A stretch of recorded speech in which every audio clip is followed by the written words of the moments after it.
Today's video, we talking about the new Netflix series, Adolescence. Full transparency, I was not familiar with the production before I started binge watching this weekend. I started watching the first episode, got to episode 2, I seen the shot that I couldn't explain. I was like, I have to pause this right now, figure out how they was able to pull this off. And literally, in pausing it, I stumbled upon the history of the production, understanding that one of the lead actors was the ones that wrote it with another, right? Stephen Graham, he wrote it with Jack Thorne, as well as they shot the whole thing on the DJI Ronin 4D, to my understanding, which is a 4-axis, digital cinema camera that is pretty much affordable. It's under 15 grand, to keep in mind. Generally, Netflix series are shot with Sony Venice, V Raptors, Arri Alexas. These are all cameras that when you rig it out, package it up, is going to be more than, with media and everything else, clearly north of like 25K. Of course, you have a ton of cameras that are Netflix approved. Under that, I own a C500 Mark II, that's Netflix approved. I own a C70, that's Netflix approved. But to really be able to do a full production like this with the Ronin 4D, was really impressive. So shout out to DJI. At the end of the day, I'm not camera loyal, I am content loyal. As someone that works in front of the camera, as an actor behind the camera, as a director that moonlights as a cinematographer, producer, edits, multi-hyphenate in the filmmaking space. Like, we understand it is always in honor of the content, in honor of the story. Because at the end of the day, without the story, without the actors, without the scripts, without the writing, it's just gear at the end of the day. So, but with that being said, we can appreciate the gear. So I kind of want to get behind watching some of this, behind the scenes of making of Adolescence Explained, a one-shot oneer. That was something that totally blew my mind, which every single episode was either shot in the first and second take, to kind of give a little understanding of that. In the days of old, actors used to rehearse a lot. And it's not to say actors don't train, because I think actors train as equally, but in terms of production, cost, scheduling, you have actors that literally you show up the day of, and that's the first time you might be rehearsing the day you're shooting. And clearly for a project like this, they had to do a lot of blocking rehearsal, a lot of acting rehearsals beforehand to make sure all the actors was in the right space, pause and swipes, even shout out to the extras, the coordinators. When I look at it, I marvel at how much intentionality and how much camaraderie had to be included to pull this off, and it was done really, really well. I think anybody watching this, if you're a filmmaker, you're someone that's, you're gonna find a reason to love this. Like, if you're like, well, the acting is so-so, and I think all the actors did a tremendous job, blown away by the cinematography, you could still be, blown away by just the concept of the story, of how we need to really be mindful of what's going on, and as parents, as older brothers, as siblings, as friends, of how bullying can entice. But I don't want to go too much into detail. I want to ruin the movie for you, but we're gonna watch a little bit of this one right now. Let's get into it. So let's open this up. Go ahead, Joe. Confirming 1051, ready to go, over. Bravo Delta 50 to Bravo Delta 60. You ready to roll up? Receive. Let's go, Joe. Let's go. Yeah. You see a swan glide gracefully across the water, but its legs are lapping like mad. And that is basically what each one of these episodes are. Yeah, that's medical. Just the transition on that shot right there. Like, you literally seeing, it's seamless because you have a 4-axis gimbal stabilization rig. So now you can have one camera operator be able to set that up. Now, we've seen similar things done like that for certain scenes in Black Panther, but you still need a camera that is small enough where you don't have to rig it up with an arm and all these other different things, and the crew to be able to fit in. Like, you could see the DP being able to duck around some of the extras and, the other performers in the scene to get around the SWAT, to go up the stairs and be able to lock in, and for the actors to also be able to be fully dialed in while the camera clearly is going to be in a space, With Adolescence being a single shot format, it all runs very differently to normal. It took a few weeks to really understand that it was only one camera moving through space, that there was no cuts, and that whatever was shot is the episode. What's your your premises, sir? Where's your son? What do you need me for? Where is he? You kind of feel like you're in a theatre space more than a TV space. Once the train starts moving, no one can stop it. Do you know what I mean? I will arrest you for obstruction, please. What do you need me for? I'm arresting you on suspicion of murder.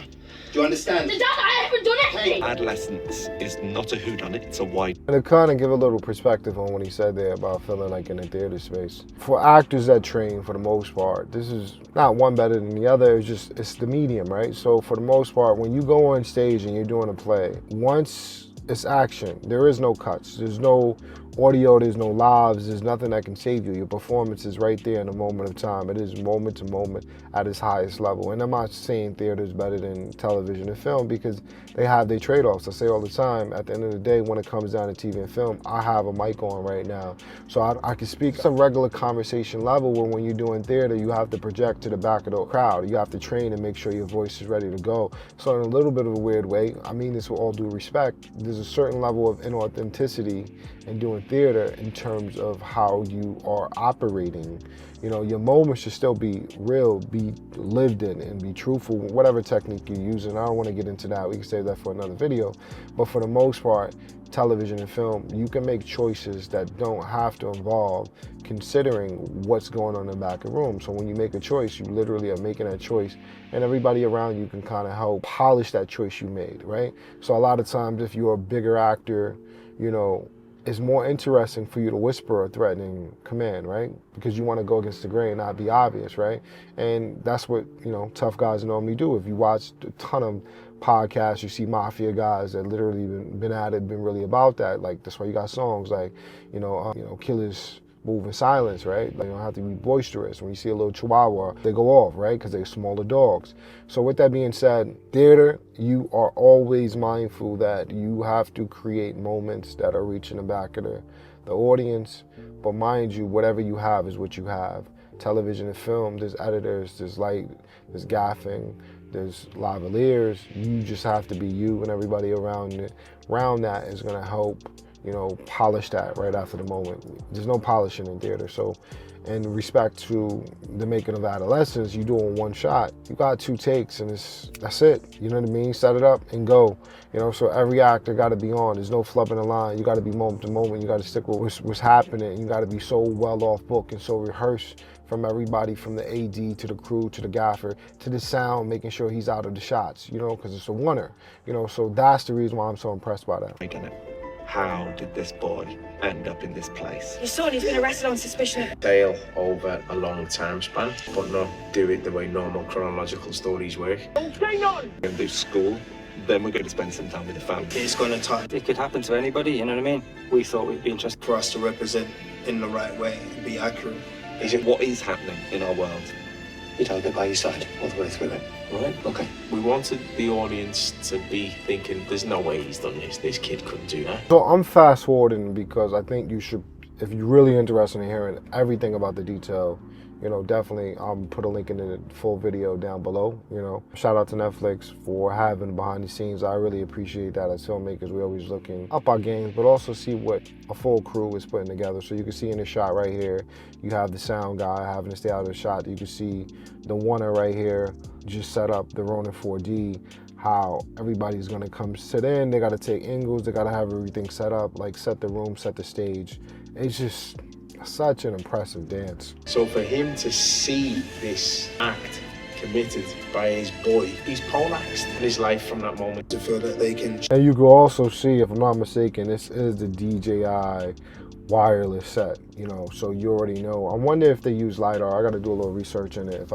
When I'm cutting up this video, if they use the LiDAR system, I'll definitely put something in right here to confirm that, but I can just tell that this is a DJI wireless system. So shout out to DJI being all over this project. show the harsher sides of reality beautifully. This show is about windows, right? You get Like piecing it together within the school and seeing how kind of social media can affect our children these days. What's up? And once again, you see the sound, you see the dance, the cinematographer, they were swapping off between, you know, the DP and a camera op to take everything over. Solid. It's not going well because you're not getting it. is reality. 300 kids, as well as all of the teachers, all the chaperones that are being led around by lots of We have 3 weeks for one episode, right? So our first week is spent literally walking through scene by scene. Shall we pop inside? And that's what we talk about once again with the prep, to set everything up. So knowing that you have different apps now you can set up on like an iPad, I'll put a link in the description box below, where if you know you're using a zoom lens or a prime lens or a fixed focal lens, to be able to go through or block it and give the actors a chance to get familiar with what they need to do. It's just such a beautiful place to kind of be at with everything. We're going to be going through it a lot, over and kind of 2 steps forward, 1 step back. One take. Jane, this is a huge loss, love. scripts. the collab Askham and this boy beside the murder site, and then the camera was going to travel back on its own back to the school. That moment would have felt almost like a video game walking down the street, I think it would just take the audience away from what the piece is. And then Phil called me up and he said, Matt and I think we found a way to make the camera fly. If the camera could float away by itself, then it couldn't possibly be attached to a person. It kind of feels more ethereal. So you've got Baskin finding his own sort of resolution, and you're with all these kids as they pull out their phones, and the camera comes to the rest of the murder side. It was an example of the technical meeting the story and finding a fusion which is actually better than anything that the story had come up with on its own. Yeah, but that was the shot that you just seen. I literally was just kind of like, how is this shot being pulled off? How was they able to set that drone shot up? I was completely just thrown off by how that was executed, and that's what inspired me to kind of go behind the scenes and kind of figure out how did they set that up, how did they pull that off, and that just thoroughly impressed me. DJI has been around a long time. I use the Osmo Pocket 3. I'm using a DJI mic right now. I got a DJI Osmo Action 4, and I'm always saying G. I've seen other people on YouTube do it as well, DJI. Ultimately, I don't think anyone is gonna watch this series and be like, how many stops of dynamic range is in the DJI Ronin 4D? Or what is the roll-off? Like, those are things that, of course, if you're working on a bigger budget project, you have the time to consider that while everything's being planned out. Why not, right? So if money's not an option, why not?